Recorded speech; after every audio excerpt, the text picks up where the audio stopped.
Which profession in Australia does the most unpaid OT? In my experience, it would have to be chefs. Those cobbass pulling in $57,000 a year and working 60-hour weeks. Child protection is another one. At least in my experience. Common to still be sitting in the office at 9-10 p.m. with children on your lap trying to find a foster carer while you still have a court application and an affidavit to write. All while feeling sick with worry about the kids you didn't get out to see on that day. Mostly social caring jobs like social worker, nurse and doctor. But also some art jobs like designers.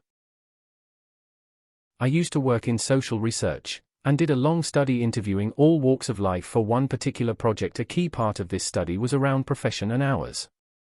Dairy farmers were the most hardcore of the lot. 80-hour weeks on average, I'd say. Also, without doubt the most patient, kindest of the whole lot. Some just bloody good people. I'd say basically any office staff on a construction gig. At one of my previous jobs, we'd get to about 5 p.m. on a Wednesday afternoon, and then we'd start making jokes about how we weren't getting paid for any hours worked between then and the end of the week. It was all fun and games until we had to start working alternating Saturdays as well, to try to make up for the wet weather delays. I'd say healthcare workers for sure. Another is chefs. Dunno if it's better now, but every chef I had ever met was an alcoholic, all of them telling me to never do it as it's the most overworked and underpaid trade. Veterinarians. Who actually gets paid OT? Beyond very entry-level jobs, I don't ever remember being in a salaried profession and expecting anything other than to have to work until the work was done. Big Four accounting firm employees. Do not recommend. I know a lot of chefs who would love to work a 60-hour week. Lawyers would be up there. General consensus of this thread seems to be that everyone works too much unpaid overtime. Audit in any big accounting firm, many times left the office at 2 a.m. to be back at 7 a.m. Academicians. Retail management, especially in Coles and Woolworths. Not only do they do at least an hour or two extra a day, they're obligated to work public holidays, evenings, part weekends, extra hours due to, say, a stock take. Anyone self-employed? IT is probably up there. A lot of IT jobs have the clause that says something like regular duties in addition to surplus needs, which basically means you do whatever your boss says, and unless they've got you plumbing toilets, you don't have any way to argue. Also, IT workers in general are pretty bad at standing up for themselves. 24-hour on-call is very common, and a call allowance doesn't cover the stress of being ready to work at 2 a.m. every day. Not many other jobs expect you to be responsible for financial systems or industrial equipment 30 seconds after waking up. Doctors in the public system. It's a disgrace. Teachers. Once schools finish for the day, the teachers go home and have to plan lessons for the next day, mark assignments, write report cards, etc. All of this is typically unpaid and in their own time. University tutors, I'd say I'm paid for maybe half of the hours I actually do at best. Nurses. STEM postdocs, basically working at all hours, writing, reading, presenting, totaling 80 hours a week approx. My oncologist works at 3 different hospitals that I know of, yet still answers emails and has rang me on a Sunday. I don't know how he does it, as I'm sure I'm not the only patient he does this with. Teachers or healthcare workers, 100. I've never done more than being a software engineer. Regularly doing 75-hour weeks for 35 hours pay. Nearly every time there's a crunch period, devs will willingly work themselves to the bone, pulling literal all-nighters for free, trying to deliver quality work on time without their employer even knowing about it. Even if the employer does agree to compromise features or quality, it won't be good enough for the devs who take too much pride in the work and will just go and do it for free anyway to ensure it's good. The ADF. The only profession in Australia that is on call 100 of the year, without overtime, and without the legal right to unionize or take industrial action. Teachers. When I was a farmer, I paid myself for 60 hours a week. Worked 100. That's a tough one. It's illegal to not pay OT in Australia.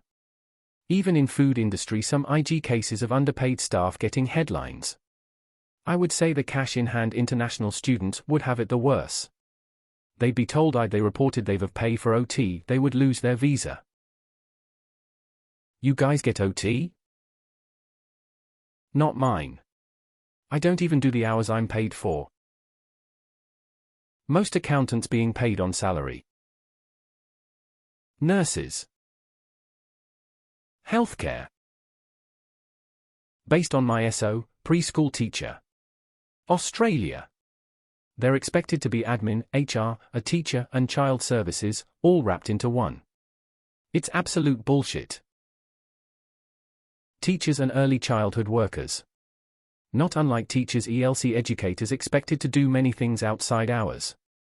Expected to set up rooms and outside prior to open when they start getting paid. Very little time given to the reporting and curriculum paperwork side of things.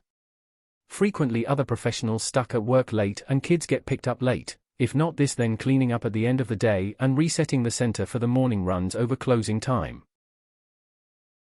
In my eyes it is undoubtedly teachers. Any small business owner. Teachers. Hours of duty are generally 8.303 according to EB depending on the state, with 50-60 minutes between lunch and rest pauses. Try 7 to 5 at school, another 2-3 hours a night at least 3 nights a week, for 5 hours on weekends. And before you start up about holidays, in every 2-week break there's usually 3-4 hours a day for a week of marking, reporting, planning, and CPD. My sector says 30 paid hours a week. My working time as a senior experienced teacher with subject coordination responsibilities in Queensland is easily 55-60. Teachers without a doubt. Teachers. Some teachers have somehow managed to leave their work at work, but most don't. There's always stuff to do outside of your contract hours. LOL 60-hour week. That's lightweight. Trucking, easily. Investment bankers.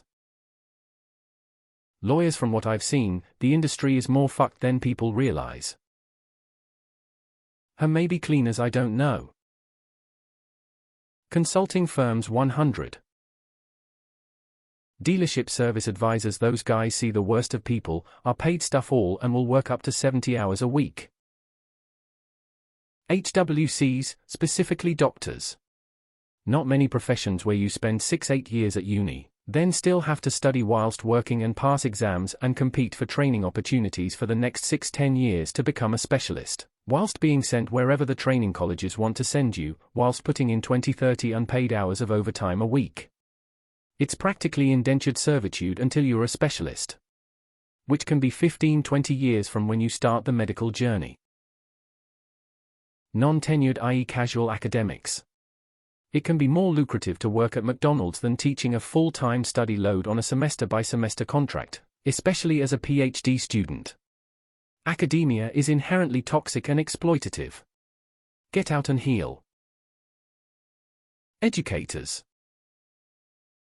Engineers. We never really finish work. Childcare. I would often be pulling 50-hour weeks and barely clearing $800 after tax. After zero research in all other industries except mine. Architecture, it's a creative field that gives a great deal of satisfaction when completed. And the big firms know that they milk the students for countless OT.